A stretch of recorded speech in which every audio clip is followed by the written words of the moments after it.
طاہرہ ہے نام میرا، مشکل ہے کام میرا، دیکھتی آنکھوں سنتے کانوں کو سلام میرا۔ اگر آپ کو میری یہ ویڈیو پسند آئے تو لائک، شیئر اور سبسکرائب کرنا مت بھولیں۔ آج میں آپ کو بتاؤں گی کہ حضرت عثمان کا حضرت عمر کو سلام کا جواب نہ دینا۔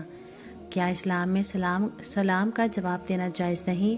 حضرت عثمان نے حضرت عمر کو سلام کا جواب کیوں نہیں دیا؟ ہمارے پیارے نبی اپنے صحابہ کرام کو سلام کا جواب کیسے دیا کرتے تھے اور ہمیں کس طرح دینا چاہیے؟ حضرت سلمان رضی اللہ تعالی عنہ فرماتے ہیں کہ ایک آدمی نے حضور اقدس صلی اللہ علیہ وسلم کی خدمت میں آ کر کہا، السلام علیکہ یا رسول اللہ۔ آپ نے جواب میں کہا، وعلیکہ السلام ورحمۃ اللہ وبرکاتہ۔ پھر دوسرے نے آ کر کہا، السلام علیکہ یا رسول اللہ ورحمۃ اللہ۔ آپ نے فرمایا، وعلیکہ السلام ورحمۃ اللہ وبرکاتہ۔ پھر تیسرے نے آ کر کہا، السلام علیکہ یا رسول اللہ ورحمۃ اللہ وبرکاتہ۔ حضور صلی اللہ علیہ وسلم نے اس کے جواب میں کہا، وعلیکہ۔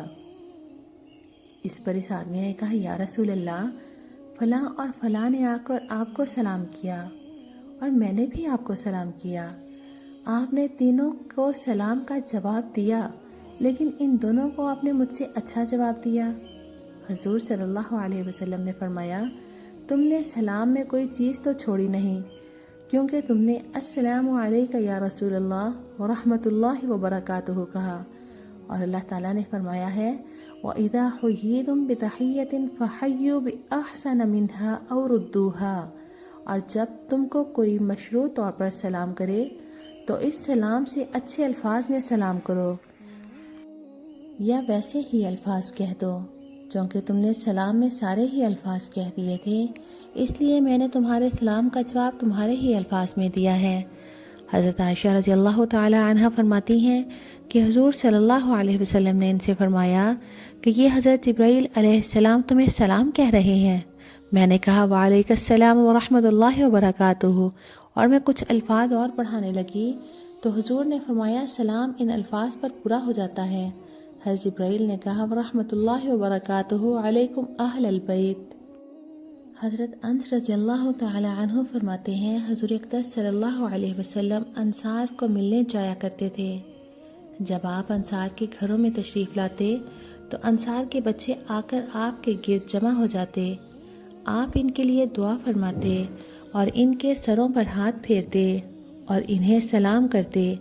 چنانچہ ایک مرتبہ نبی اکرم صلی اللہ علیہ وسلم حضرت سعد رضی اللہ تعالی عنہ کے دروازے پر آئے اور ان کو سلام کیا، السلام علیکم ورحمۃ اللہ کہا۔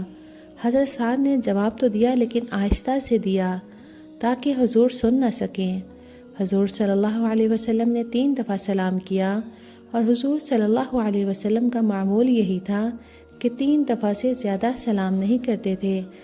3 دفعہ میں گھر والے اندر آنے کی اجازت دے دیتے تو ٹھیک، ورنہ آپ واپس تشریف لے جاتے۔ جب حضور صلی اللہ علیہ وسلم واپس جانے لگے تو حضرت سعد حضور صلی اللہ علیہ وسلم کے پیچھے گئے اور عرض کیا، یا رسول اللہ، میرے ماں باپ آپ پر قربان ہوں، آپ کا ہر سلام میرے کانوں تک پہنچا اور میں نے آپ کے ہر سلام کا جواب دیا، لیکن قصداً آہستہ سے کہا تاکہ آپ سن نہ سکیں۔ میں نے چاہا کہ آپ کے سلام کی برکت سے زیادہ حاصل کروں۔ پھر وہ حضور صلی اللہ علیہ وسلم کو اپنے گھر لے گئے اور ان کے سامنے تیل پیش کیا۔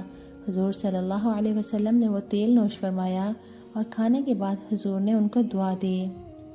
حضرت محمد بن جبیر رحمۃ اللہ علیہ کہتے ہیں، حضرت عمر رضی اللہ تعالی عنہ ایک مرتبہ حضرت عثمان رضی اللہ تعالی عنہ کے پاس سے گزرے۔ حضرت عمر رضی اللہ تعالی عنہ نے انہیں سلام کیا، انہوں نے سلام کا جواب نہ دیا۔ حضرت عمر رضی اللہ تعالی عنہ حضرت ابو بکر رضی اللہ تعالی عنہ کے پاس گئے اور ان سے حضرت عثمان رضی اللہ تعالی عنہ کی شکایت کی۔ یہ دونوں حضرات حضرت عثمان کے پاس آئے۔ حضرت ابو بکر نے حضرت عثمان سے کہا، اے عثمان، تمہارے بھائی عمر نے بتایا ہے کہ وہ تمہارے پاس سے گزرے تھے اور انہوں نے تمہیں سلام کیا تھا، لیکن تم نے ان کے سلام کا جواب ہی نہیں دیا، تم نے ایسا کیوں کیا؟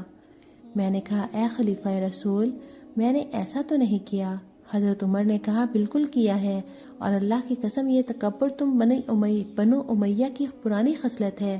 میں نے کہا اے عمر، مجھے نہ تو تمہارے گزرنے کا پتہ چلا اور نہ تمہارے سلام کرنے کا۔ حضرت ابوبکر نے کہا آپ ٹھیک کہہ رہے ہیں، میرا خیال یہ ہے کہ آپ کسی سوچ میں تھے جس کی وجہ سے آپ کو پتہ نہ چلا۔ میں نے کہا جی ہاں۔ حضرت ابوبکر رضی اللہ تعالی عنہ نے کہا آپ کیا سوچ رہے تھے؟ میں نے کہا میں یہ سوچ رہا تھا کہ حضور صلی اللہ علیہ وسلم کا انتقال ہو گیا، لیکن میں حضور سے یہ نہ پوچھ سکا کہ اس امت کی نجات کس چیز میں ہے۔ میں یہ سوچ بھی رہا تھا اور اپنی اس کوتاہی پر حیران بھی ہو رہا تھا۔ حضرت ابوبکر نے کہا میں نے حضور صلی اللہ علیہ وسلم سے یہ بات پوچھی تھی اور حضور صلی اللہ علیہ وسلم نے مجھے بتایا۔ میں نے کہا وہ کیا ہے؟ حضرت ابوبکر نے کہا میں نے حضور صلی اللہ علیہ وسلم سے یہ پوچھا تھا کہ یا رسول اللہ، اس امت کی نجات کس چیز میں ہے؟ حضور نے فرمایا تھا جو آدمی اس کلمہ کو قبول کر لے گا جو میں نے اپنے چچا پر پیش کیا تھا لیکن انہوں نے قبول نہیں کیا تھا، تو یہ کلمہ اس آدمی کے لیے نجات کا ذریعہ ہوگا۔ حضور صلی اللہ علیہ وسلم نے اپنے چچا پر یہ کلمہ پیش کیا تھا اشہد ان لا الہ الا اللہ و اشہد ان محمد رسول اللہ۔ اسی طرح دوسری روایت میں ہے کہ حضرت سعد بن ابی وقاص رضی اللہ تعالی عنہ فرماتے ہیں میں مسجد میں حضرت عثمان بن عفان رضی اللہ تعالی عنہ کے پاس سے گزرا، میں نے انہیں سلام کیا، انہوں نے مجھے آنکھ بھر کر دیکھا بھی لیکن میرے سلام کا جواب نہ دیا۔ میں امیر المؤمنین حضرت عمر بن خطاب رضی اللہ تعالی عنہ کی خدمت میں گیا اور میں نے 2 دفعہ یہ کہا اے امیر المؤمنین، کیا اسلام میں کوئی نئی چیز پیدا ہو گئی ہے؟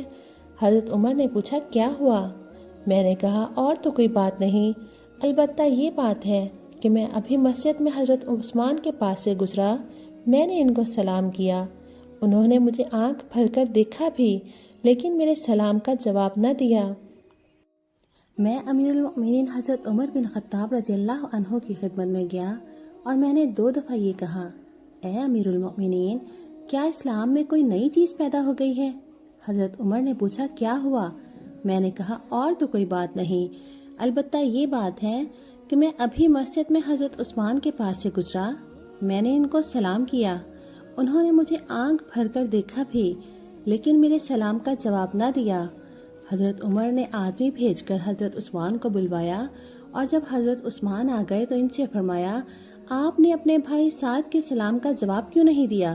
حضرت عثمان نے کہا میں نے تو ایسا نہیں کیا۔ میں نے کہا آپ نے کیا ہے، اور بات اتنی بڑھی کہ انہوں نے اپنی بات پر قسم کھا لی اور میں نے اپنی بات پر قسم کھا لی۔ تھوڑی دیر کے بعد حضرت عثمان کو یاد آ گیا تو انہوں نے فرمایا استغفر اللہ و اتوب الیہ، آپ میرے پاس سے ابھی گزرے تھے، اس وقت میں اس بات کے بارے میں سوچ رہا تھا جو میں نے حضور صلی اللہ علیہ وسلم سے سنی تھی، اور وہ بات ایسی ہے کہ جب بھی مجھے یاد آتی ہے تو میری نگاہ پر اور میرے دل پر ایک پردہ پڑ جاتا ہے جس کی وجہ سے نہ کچھ نظر آتا ہے اور نہ کچھ سمجھ آتا ہے۔ میں نے کہا میں آپ کو وہ بات بتاؤں؟ ایک مرتبہ حضور صلی اللہ علیہ وسلم نے دعا کے ابتدائی حصے کا تذکرہ فرمایا کہ دعا کے شروع میں اسے پڑھنا چاہیے۔ اتنے میں ایک دیہاتی آیا اور حضور صلی اللہ علیہ وسلم اس سے باتوں میں مشغول ہو گئے۔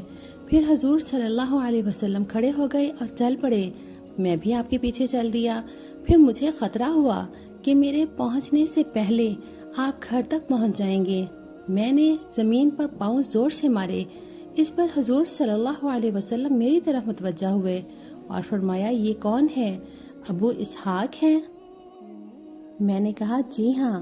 حضور صلی اللہ علیہ وسلم نے فرمایا کیا بات ہے؟ میں نے کہا اور تو کوئی بات نہیں ہے، بس یہ بات ہے کہ آپ نے دعا کے ابتدائی حصے کا تذکرہ کیا تھا، پھر یہ دیہاتی آ گیا تھا اور آپ اس سے باتوں میں مشغول ہو گئے تھے۔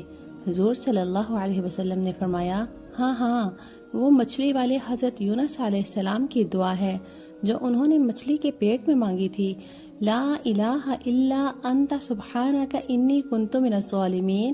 ان کلمات کے ساتھ جو مسلمان بھی دعا کرے گا اللہ تعالیٰ اس کی دعا ضرور قبول فرمائیں گے۔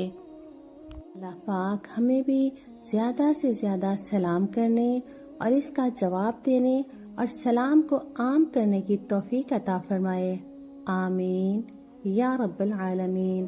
وآخر دعوانا عن الحمد للہ رب العالمین۔